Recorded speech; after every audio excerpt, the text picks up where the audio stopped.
어, 여러분들은 여러분의 뒷모습을 보신 적이 있습니까? 여러분의 뒷모습. 여러분의 뒷모습은 어떨 것 같습니까? 여러분의 뒷모습은 어떨 것 같아요? 사실 우리가 자신의 뒷모습을 볼 수 있는 기회는 흔치 않은 것 같아요. 그래서 우리는 뒷모습을 잘 모릅니다. 그런데 이 뒷모습에도 표정이 있다라고 이야기합니다. 뒷모습을 보면 그 사람이 지금 어떤 기분 상태인지, 어떤 마음 상태인지, 무엇을 이해하고 싶은지 안다고 합니다. 그래서 뒷모습의 표정이라고 그러는데 이 뒷모습의 표정은 앞모습의 표정과는 다르다고 합니다. 앞모습의 표정은 우리가 감출 수 있어요. 꾸밀 수 있어요. 그런데 뒷모습의 표정은 꾸밀 수가 없다고 합니다. 그래서 우리가 얼굴은 미소 짓고 있지만 사실 우리의 뒷모습은 울고 있는 수도 있죠. 그래서 뒷모습이야말로 우리가 누구인지, 우리가 지금 느끼는 감정이 무엇인지를 가장 잘 보여주는, 진정한 나이가 누군지를 가장 잘 보여주는 모습이라고 합니다. 이런 점에서 우리는 자주 우리의 뒷모습을 돌아볼 필요가 있겠죠. 다르게 표현하면 우리가 걸어왔던 흔적들, 내가 남긴 발자취들을 자주 돌아볼 필요가 있을 것 같습니다. 오늘 본문은 야곱이란 사람의 뒷모습에 대해서 나와 있어요. 특별히 오늘 본문에서 야곱은 이제 죽음을 앞두고 있습니다. 인생의 마지막 모습이죠. 그가 인생의 마지막에 남긴 야곱의 뒷모습에 대해서 여러분과 좀 살펴보길 원합니다. 이를 통해서 정말 이 땅에서 우리는 어떻게 살아가야 되는지, 진짜 삶이란 무엇인지에 대해서 여러분과 몇 가지 이야기를 좀 나눠봤으면 좋겠습니다. 첫 번째로 살펴보길 원하는 것은 생육하고 번성하더라라는 표현이에요. 우리 27절 말씀을 같이 한번 읽어봤으면 좋겠습니다. 같이 읽겠습니다. 이스라엘 족속이 애굽 고센 땅에 거주하며 거기서 생업을 얻어 생육하고 번성하였더라. 이스라엘 족속이 원래는 가나안 땅에 있었어요. 그런데 가나안 땅에 기근이 들고 가뭄이 들면서 곡식을 찾아서 애굽으로 내려오게 됩니다. 그래서 애굽에 내려와서 어디에 거주했냐면 고센 땅에 거주하게 되었어요.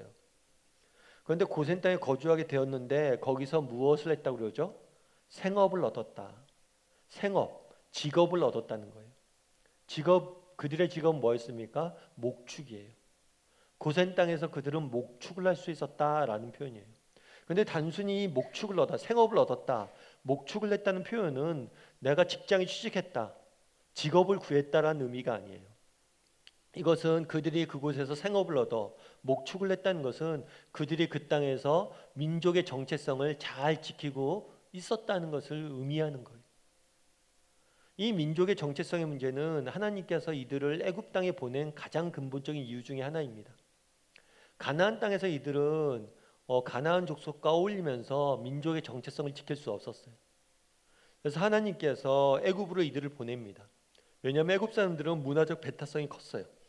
그래서 목축을 하는 이스라엘 민족과 섞이고 싶지 않았어요. 그래서 고센 땅에서 이들끼리 모여 살며 민족의 정체성을 지키고 있었음을 이 생업을 얻어라는 표현을 통해서 표현하고 있는 거예요. 그런데 그 땅에서 거주하며 생업을 얻어 그 다음에 어떻게 했다고 되어 있어요? 생육하고 번성하였다. 사실 우리는 이 성경을 읽다 보면 이런 표현이 많이 등장해요. 생육하고 번성하라, 생육하고 번성하였다. 그래서 그냥 아이들 낳고 그냥 많이 잘 가족이 대가족이 됐구나, 이렇게 생각하기 쉽습니다. 하지만 이거는 굉장히 오늘 여기 생육하고 번성하라는 표현은 독특한 표현이에요. 왜 독특하냐면 그 당시 상황을 알아야 돼요. 앞서 말씀드렸던 것처럼 가나안 땅에 엄청난 기근이 듭니다. 그리고 굉장히 힘들어져요. 그래서 애굽 땅에 내려온 거거든요. 달리 이야기하면 그 당시에 근동아시아 전역에 극심한 가뭄과 흉년, 국가적 어려움, 대륙적인 어려움이 있었어요. 이런 국가적 어려움, 대륙적인 어려움이 있을 때는 대부분의 그 국가에 속해 있는 사람들은 삶은 피폐해집니다. 우리도 마찬가지죠. 국가 경제가 어렵습니다. 그럼 개인 경제도 어려워져요. 기업들도 어려워집니다. 이건 당연한 거예요. 그런데 정말 국가적인 그 지역적인 진짜 큰 위기 상황에 있었는데 유독 그들만 뭘 한 거예요? 생육하고 번성한 거예요. 사실 이건 기적 같은 일이에요. 그만큼 놀라운 일이에요. 정말 힘들고 어려운 시기를 지났지만 하나님께서 정말 국가적으로 지역적으로 굉장히 큰 어려움이 있었지만 하나님께서 자신의 백성들을 돌보고 있는 모습들을 우리는 성경을 통해서 보게 됩니다. 바라기는 정말 우리 다음의 식구들도 정말 하나님께서 이렇게 보호하시고 인도하시는 은혜가 정말 각자의 삶 가운데 넘치길 늘 기도합니다. 그런데 이 생육하고 번성하라는 표현은 조금 더 큰 의미가 있어요. 그건 어떤 의미가 있냐? 그것은 약속과 관련된 의미가 있어요. 우리가 함께 읽지는 않았지만 48장 4절에는 이렇게 되어 있습니다. 우리 48장 4절 말씀 같이 한번 읽어볼까요? 같이 읽겠습니다. 내게 이르시되 내가 너로 생육하고 번성하게 하여 내게서 많은 백성이 나게 하고 내가 이 땅을 내 후손에게 주어 영원한 소유가 되게 하리라 하셨느니라. 야곱이 죽기 전에 자신의 인생을 회고합니다. 회고하면서 이 얘기를 해요. 어떻게 회고하냐면 내게 이르시되 라고 시작을 해요. 하나님이 자신에게 말씀하셨다는 거예요. 그때 뭐라고 말씀하냐면 내가 너로 생육하고 번성하여 내가 많은 백성이 너에게 나게 하고 이 땅을 내게 줄 거다. 이 생육하고 번성하게 였더라 라는 표현은 단순히 그냥 쓴 게 아니에요. 약속과 관련해서 쓴 거예요. 젊은 날 하나님께서 야곱에게 약속했습니다. 뭐라고 약속해요? 너가 생육하고 번성하게 될 거다. 그 약속이 그대로 지금 이루어지고 있음을 오늘 보여주고 있는 거예요. 그런데 우리가 한 가지 생각했던 건 뭐냐면 이게 야곱의 당시 형편이었다는 거예요. 야곱이 우리가 지난번에도 배웠지만 야곱이 바로 왕한테 내려왔습니다. 그랬을 때 바로 왕이 물어요. 너가 누구냐? 했을 때 내 나이가 몇이고 내가 험악한 세월을 살았습니다. 이야기를 해요. 자신의 인생에 대해서 뭐라고 평가했냐면 험악한 인생을 살았다 그러죠. 다르게 표현하면 내 인생에 단 한순간도 눈물과 슬픔과 아픔과 고통이 없었던 시절이 없었습니다 라는 표현이에요. 실제로 그랬죠. 젊은 날 야곱은 욕심을 부렸습니다. 그래서 형 에서 대신 축복을 대신 받아요. 그 덕분에 형 에서가 자기를 죽이려고 합니다. 그래서 멀리 도망가요. 삼촌 집에 도망가요. 그런데 삼촌한테 사기를 당해요. 근 20년을 돈 한 푼 못 받고 일해야 돼요. 지옥과 같은 시간이죠. 그래서 고향 땅에 돌아옵니다. 고향 땅에 돌아왔을 때 일이 잘 풀렸습니까? 아니죠. 가나안 족속과 자신의 아들, 딸들이 전쟁을 벌여요. 뿐만 아니라 자신의 아들, 딸들은 서로 시기하고 질투하고 미워합니다. 그래서 서로 죽이기까지 해요.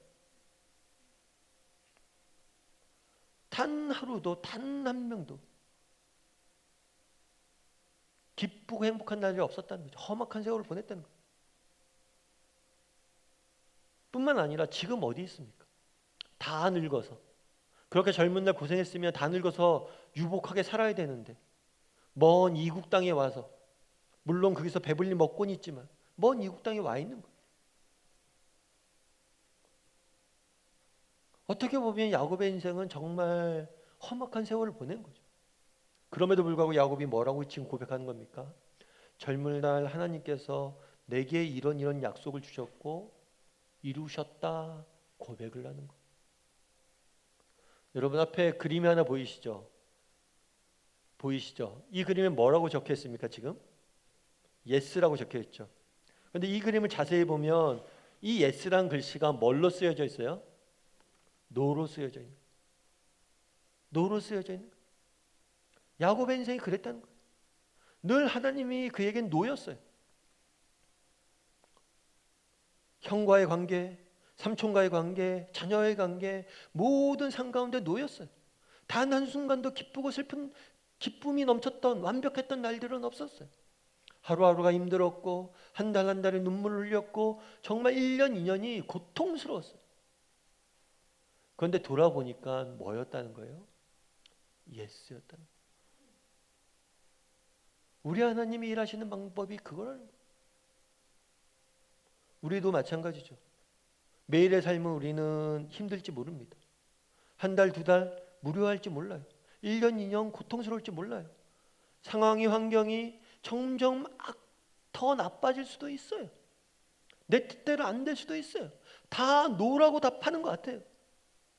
그런데 지난 10년, 지난 20년, 지난 내 세월을 돌아봤을 때 하나님은 내 인생의 예스였다는 거예요.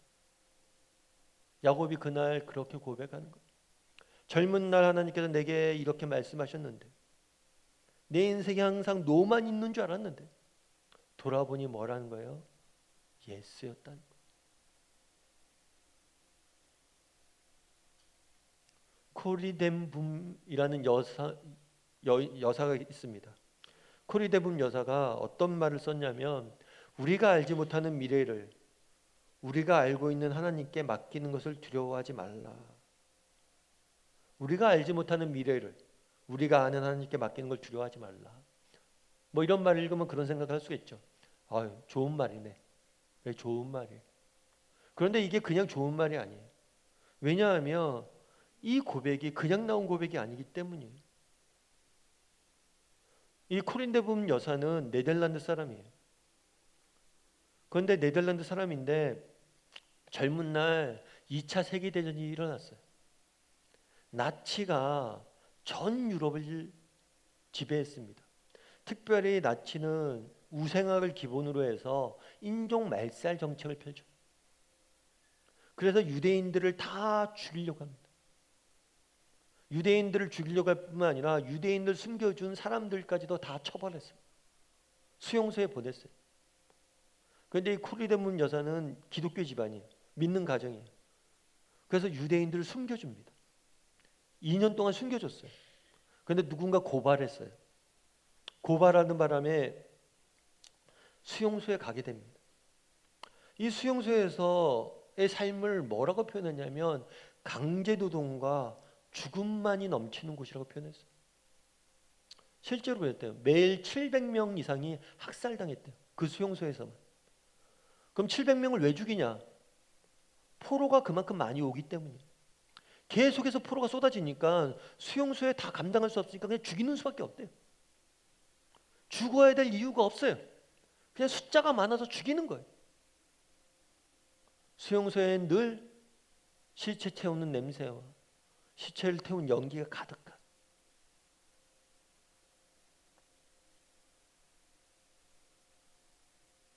끔찍한 삶이죠. 하나님에 대한 믿음을 갖고 정말 믿음 갖고 열심히 정말 그리스도인답게 사람들을 구하기 위해서 살려고 했는데 그런 죽음의 수금새에 던져진 거예요.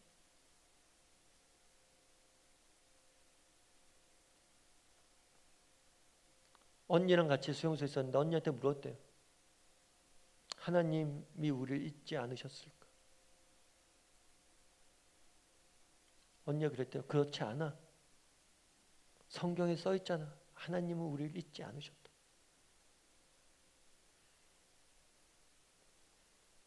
우리가 알지 못하는 미래, 죽음이 넘치는 수용소에서 내일 어떻게 될지 못하는 그 상황. 그런데 우리가 아는 하나님께 맡기자는 거.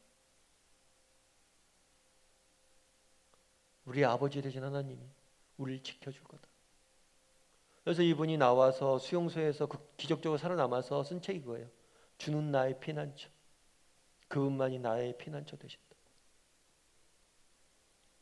우리도 마찬가지입니다. 정말 살다 보면 내 인생에 노만 계속되는 것 같아요. 정말 내일 인생을 알 수가 없어요. 내일 내 삶에, 내 가정에, 우리 직장에 어떤 일이 일어날지 알 수가 없고 너무나 두려움이 차올 때가 있어요. 그럴 때라도 우리가 기억할 게 있습니다. 그것은 무엇입니까?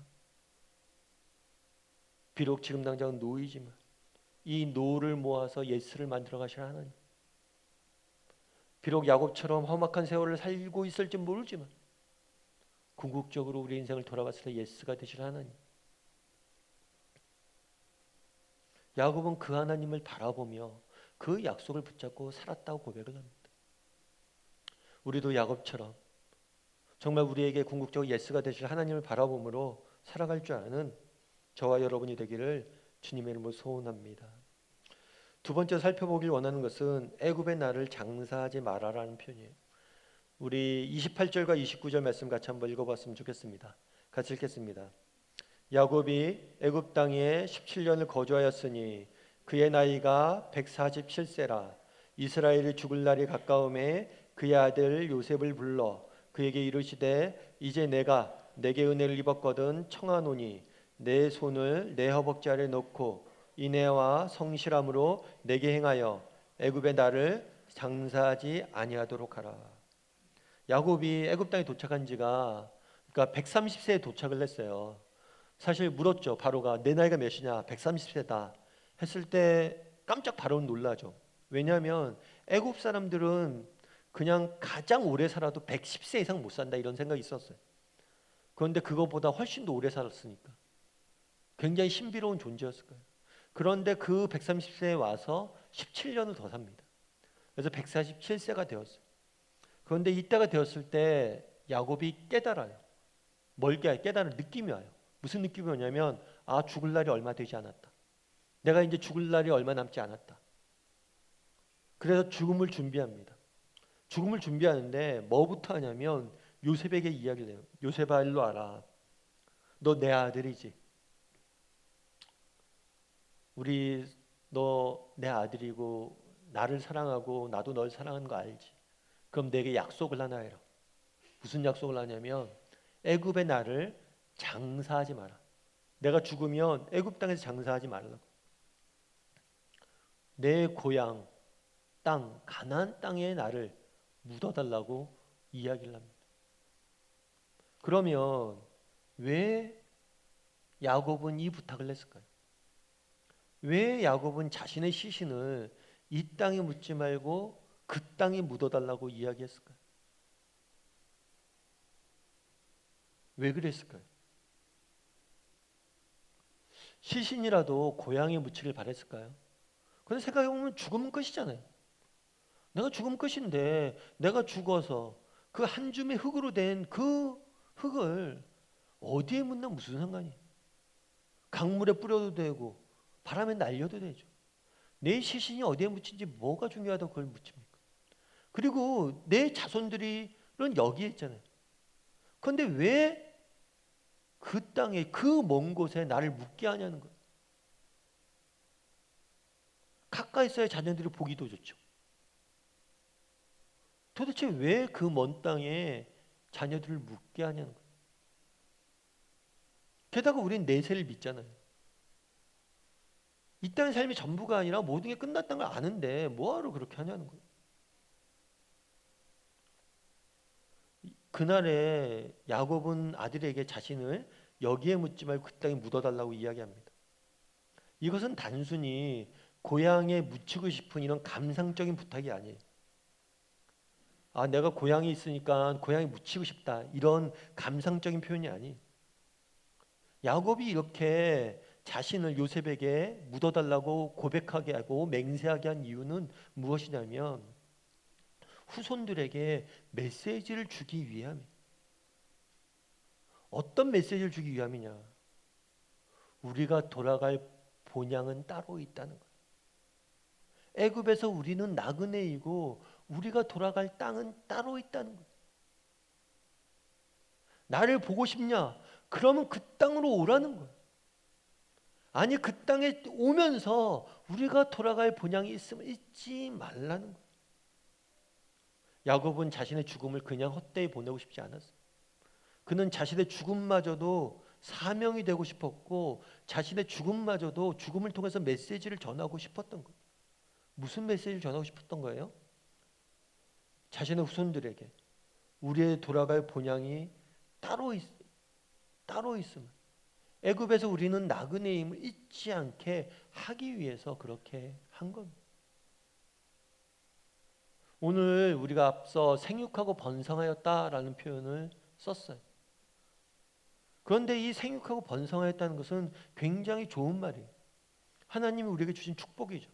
야곱을 정말 지키셨고 야곱을 보호해서 야곱에게 이런 축복을 주신 거예요. 그런데 이 축복은 동시에 굉장히 위험한 거예요.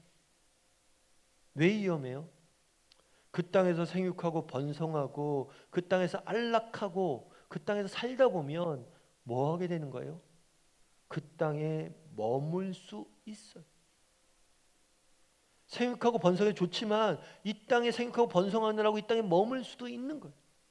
야곱은 이게 두려운 거였어요. 그래서 그 후손들이 절대 이 땅에서 머물면 안 된다는 것을 알려주고 싶었던 거예요. 물론 이스라엘 민족은 이 부분에 실패합니다. 그들은 그 땅을 떠나지 않아요. 그 땅에서 생육하고 번성하고 그 땅에서 좋아서 그 땅에서 머물고 있습니다.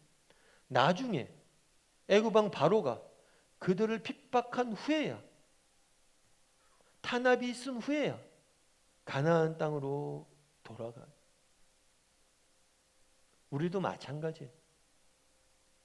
우리도 하나님께서 우리 인생에 좋은 것들 주실 수 있습니다.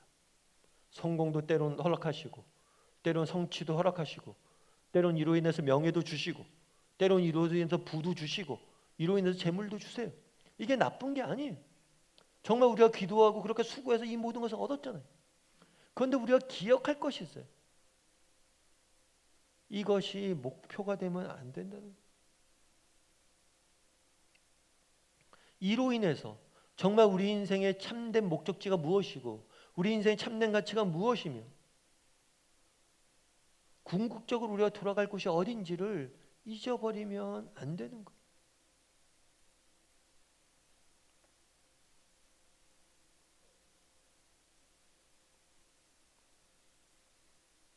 그런데 오늘날 우리 사회는 그런 게 너무 많죠. 하나님께서 우리 사회에 얼마나 많은 부를 주셨습니까? 우리 사회에 얼마나 많은 축복들을 허락하셨어요. 그런데 정말 이런 부와 축복들이 우리에게 정말 좋은 것이 되어 있습니까? 오히려 이로 인해서 우리 사회가 더욱더 피폐해지고 우리 사회가 더욱더 망가져 있지는 않습니까? 개인의 삶 가운데서도 마찬가지죠. 정말 하나님께서 좋은 성공도 주시고 재물도 주시고 성취도 주셨어요. 그런데 이것이 너무 좋아서 이것에 매몰돼서 정말 소중한 것들을 잃어버리고 그것들만 쫓아 살고 있지는 않습니까?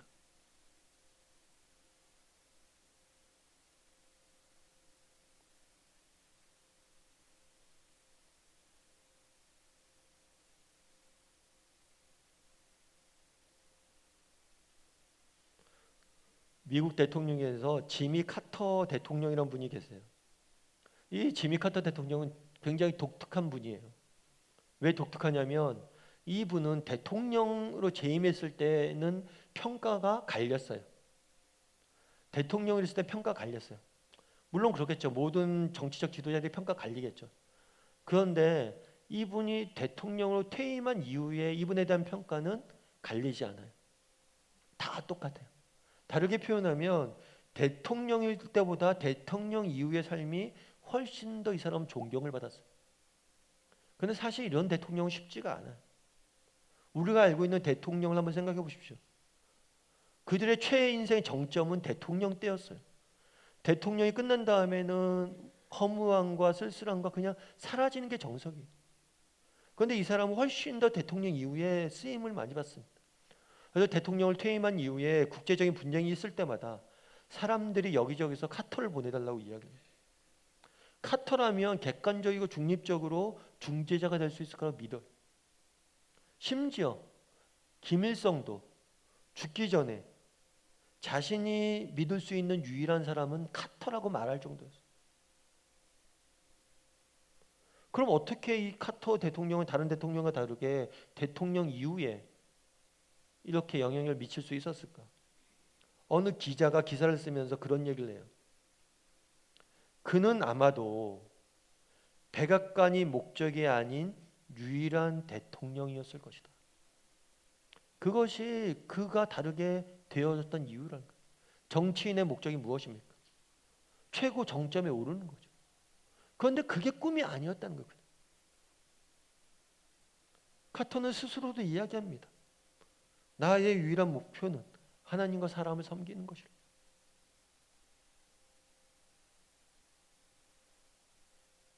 그날의 야곱은 이야기해요. 내 시신을 고향 땅에 묻어달라고. 맹세하라고. 왜 그곳에 묻어달라고 합니까? 기억하라는 거예요. 나를 기억할 때마다 너희가 돌아갈 곳이 어딘지를 기억하라.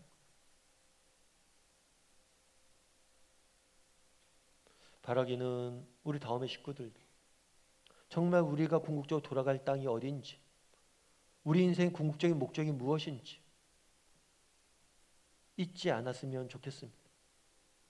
정말 그걸 기억하고 날마다 그것을 향해 나아갈 줄 아는, 그랬을 때 정말 우리가 이 땅에서 쓰임받을 수 있고 다르게 살 수 있고 이 땅에 정말 인생을 허비하지 않을 수 있어요.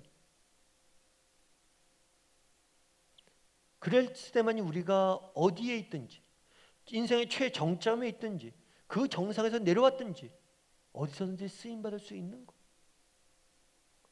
정말 우리 인생의 궁극적인 가치와 목적이 어디 있는지 잊지 않고 살아갈 줄 아는 저와 여러분이 되기를 주님의 이름으로 소원합니다. 마지막으로 살펴보길 원하는 것은 내 것이라라는 표현이에요. 48장 5절 말씀은 함께 읽진 않았지만 같이 읽었으면 좋겠습니다. 함께 읽어보도록 하겠습니다. 내가 애굽에서 와서 내게 이르기 전에 애굽에서 내가 낳은 두 아들 에브라임과 므낫셋은 내 것이라. 르우벤과 시므온처럼 내 것이 될 것이요. 아마 야곱이 죽을 날이 다가왔다는 것을 야곱이 알았던 것 같아요. 야곱뿐만 아니라 자녀들도 다 알았던 것 같아요. 특별히 요셉이 알았던 것 같아요. 그래서 요셉이 자기의 아들들을 데리고 할아버지를 뵈러 야곱에게 찾아옵니다. 그런데 야곱이 찾아왔는데 야곱이 이 두 아들 에브라임과 므낫셋을 본 다음에 뭐라고 얘기하냐면, 야, 이 두 아들은 내 것이다 라고 이야기를 해요. 왜 이 두 아들을 내 것이라고 이야기했을까요? 르우벤과 시므온처럼 내 것이다. 이게 무슨 얘기일까요? 이 내 것이다라는 표현. 이 내 것이다라는 표현은 뭐냐면, 어떤 표현이냐면 입양한다는 의미. 입양한다. 입양한 거예요. 그런데 되게 이상한 건 뭐냐면 입양이란 게 그렇잖아요. 입양이란 게 나와 무관한 우리 가족이 아닌 사람을 내 아들로 입양할 수 있겠죠. 그리고 내 친척 중에서 뭐 조카나 이런 사람을 아들로 입양할 수 있어요. 그런데 내 아들이잖아요. 아들이 아들을 낳았어요. 손자예요. 손자를 아들로 입양한 사람이 어디 있어요? 아니 야곱이 늙어서 노망이 들었을까요? 왜 손자를 아들로 입양하는 거예요? 손자를 아들로 입양한 사람 없어요. 그럼 도대체 왜 야곱이 죽기 전에 이 손자를 아들로 입양했냐는 거예요. 그런데 이 손자 두 명은 독특한 사람이죠. 므낫셋과 에브라임은 어떤 사람이냐면 요셉이 어디 와서 낳은 아들이에요? 애굽에 와서 낳은 아들이. 달리 이야기하면 요셉이 애굽에 와서 애굽의 제사장인 제사장의 딸, 그러니까 이방 여인이죠. 그리고 이방 신을 섬기는 제사장의 딸과 결혼을 해요. 그래서 결혼을 해서 낳은 아들들이, 다르게 말하면 혈통적으로 순수한 유대인이 아니었어요. 야곱은 생각한 게 있어요. 무엇 생각하냐면 나중에 훗날 이 사실이 갈등의 요소가 될 수 있다는 거예요. 나중에 그럴 수가 있겠죠. 이스라엘 사람들이, 야, 너희는 우리나라 사람이 아니잖아. 너희는 이집트 사람들과 섞인 사람이잖아. 너 우리 혈통적으로 유대인도 아닌데 니네가 왜 우리랑 똑같이 살려고 그래? 이런 갈등의 요소가 있다는 거예요. 그래서 이 갈등의 요소를 없애기 위해서 르우벤과 시므온처럼 정말 내 아들임을, 요셉이 낳은 아들들도 내 민족이고 내 아들임을 분명히 한 거예요. 그래서 이후에 이스라엘 역사를 보면 에브라임과 므낫셋도 르우벤과 다른 시므온 지파와 똑 동일한 권한을 갖습니다. 이런 갈등들을 없애려고 야곱은 한 거예요. 그런데 우리가 오늘 보면서 볼 수 있는 건 뭐냐면 야곱의 변화된 모습이, 야곱은 처음에 어떻게 했습니까? 형 에서의 축복을, 형이 받으려는 에서가 받으려는 축복을 빼앗았어요. 속임수로. 야곱의 입장에서는 축복을 얻는 것이 형제 간의 갈등보다 훨씬 더 중요한 문제였어요. 형제 간에 좀 사이 좀 안 좋아지면 어때? 내 거부터 챙겨야지. 그리고 야곱이 어떻게 했습니까? 아들들을 낳았어요. 아들들 중에서 정말 사랑스러운 아이들들이 있었어요. 그 아들들을 더 사랑했어요. 이로 인해서 그 형제 간에 엄청난 갈등 상황을 낳았습니다. 엄청난 아픔들이 있었어요. 과거에는 야곱은 이런 걸 신경 쓰는 사람이 아니었어요. 그가 얻고 싶은 걸 얻는 게 중요했고, 그가 사랑하고 싶은 사람을 더 사랑하는 게 중요했던 사람. 그런데 살아보니까 깨달은 거예요. 뭐예요? 정말 인생에 중요한 게 있다는 거예요. 그건 뭐예요? 정말 무엇을 얻느냐보다, 내가 누군가를 더 사랑하는 그런 것보다 더 중요한 건 정말 하나 되는 거예요. 인생의 정말 소중한 가치를 깨달은 거예요. 이 깨닫는 과정 속에서 그가 무엇을 느꼈습니까? 이 형제 간의 갈등과 이 상처가 얼마나 그들의 삶을 망가뜨린지 알았어요. 그래서 더 이상 우리 자녀들이 자신과 동일한 실수를 범하지 않도록, 서로 갈등하고 상처 주고 이 상처로 인해서 서로의 삶을 파괴하지 않도록 하기 위해서 입양을 한 거예요.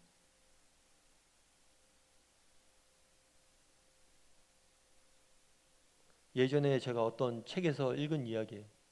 이 책에서 읽은 이야기인데 결혼식에 대한 이야기예요. 결혼식장에 들어갔는데 결혼식에 신부와 신랑이 있어요. 그런데 신부가 너무 아까워요. 겉으로 보기도 그렇고 신랑에 비해서 신부가 월등합니다. 그래서인지 몰라도 그 결혼식장에 신부 아버지가 많은 눈물을 흘리고 울고 있어요. 그런데 이 눈물 흘리는 신부 아버지와 다르게 이 신부는 환하게 웃고 있어요. 신부가 웃는 이유는 결혼식이 즐거워서, 이 결혼한 게 너무 행복해서 웃고 있는 게 아니었어요. 이 신부가 웃고 있는 이유는 하나였어요. 신부의 아버지가 우는 모습을 보고 웃고 있었던 거예요. 이 신부는 어렸을 때 아버지한테 상처를 깊이 받았어요. 그래서 무엇을 결심했냐면 아버지가 원하는 것 반대로 하기로 결심한 거예요.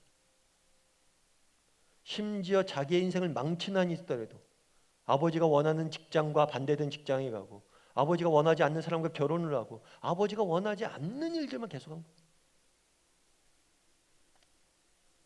이 이야기를 통해서 주고자 했던 메시지는 뭐냐면 상처가 그만큼 우리 인생을 망친다. 우리 이 땅을 살다 보면 우리는 크고 작은 상처를 만나게 됩니다. 그런데 이 상처로 인해서 우리는 잘못된 선택을 하고 갈등을 겪고 이 상처로 인해서 우리의 인생을 파괴하는 거예요. 야곱은 그것을 경험했어요. 그래서 서로 간에 상처 주고 상처 받고 정말 갈등한 상황들을 만들고 싶지 않았던 거예요. 아까 제가 코리데분 여사를 이야기를 했습니다. 이 분이 유대인을 숨겨주다가 독일 군에게 발각이, 나치에게 발각이 돼서 독일군 포로 수용소에 가서 죽을 고생을 합니다. 그런데 기적적으로 살아나요. 그를 위해서 그를 죽일 계획을 짜고 있었는데 서류가 잘못돼서 다행히 석방이 돼요. 그런데 이분이 나와서 어떤 일을 했냐면 2차 포로 수용소에 들어가기 전 2차 세계대전 때는 유대인들을 도와줬어요. 그런데 나온 다음에 뭘 했냐면 독일인들을 도와줬어요. 전쟁이 끝난 다음에 독일인들을 돕고 그들을 보호하는 일들을 했어요. 유대인의 피난처가 되었다면 이제는 독일인들의 피난처가 된 거예요. 왜 그렇게 했냐는 거예요. 왜 용서를 선택했냐는 거예요. 이야기하는 게 과거의 상처와 아픔들로 인해서 내 인생을 낭비하고 싶지 않기 때문에 나를 위해서 용서한다는 거예요.